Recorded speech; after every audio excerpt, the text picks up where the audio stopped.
What is happening, Magnusites? Good Lord. I don't even know where to start. Well, they continue to poke fun at the left and right in this one. It's pretty funny. They've got this whole Yahtzee type campaign of encouraging children to tell on their parents. And Homelander's son is part of it. And he's not too comfortable with it. At the end, he actually, starts to tell people the truth. This is how I feel about this. Billy Butcher actually sent him a present that said, "Dope it." And it's a picture of him and his mom, which I thought was nice. Okay. So Kumiko now has a baby leg because she was shot in the leg with the virus. Who says that like that? A virus.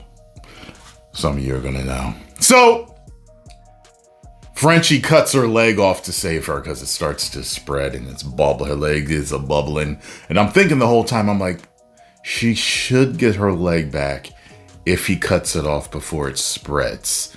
And I was right. But she shouldn't have had a baby leg unless the virus somehow affected her and slowed down her healing factor. Because usually she regenerates rather quickly. You know what I mean? But whatever. So you got that. You've got a shape-shifting girl, which is the sickest, nastiest scene in there. Well, arguably. Okay, I'll talk about another one after that. She can touch you and then shapeshift into you, but she shapeshifts into you under her skin.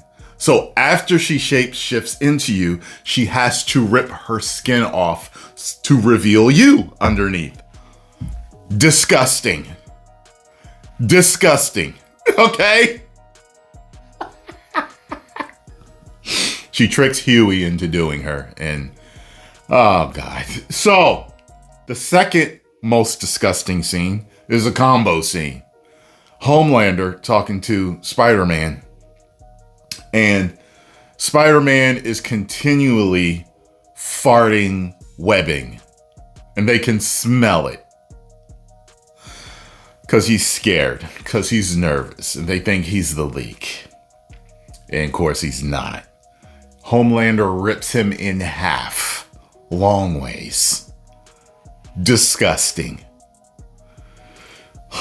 Meanwhile, Mother's Milk is trying to leave all of this and just be with his family, but he is convinced not to by A-Train.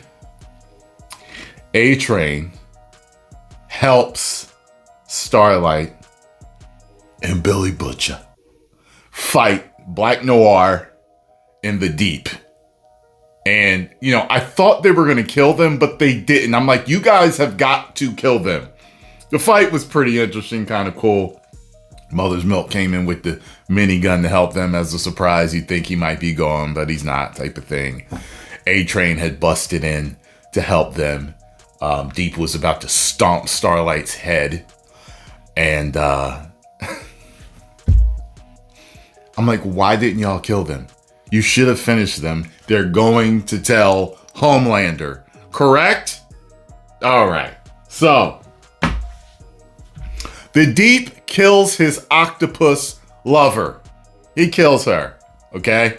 I knew that something was going to happen to her. I knew it.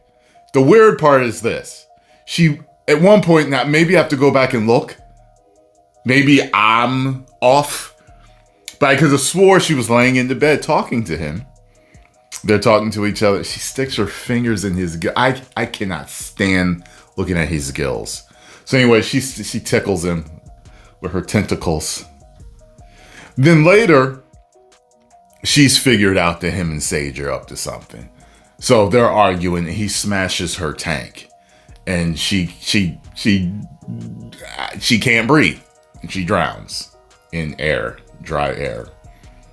But it's like, wait a minute, weren't you on the bed just a little bit a while ago talking to him and tickling him? How? What do you mean? She's like, I can't breathe. And her last words are, I love you. And he just lets her suffocate, thinking that he's really got something going on with Sage.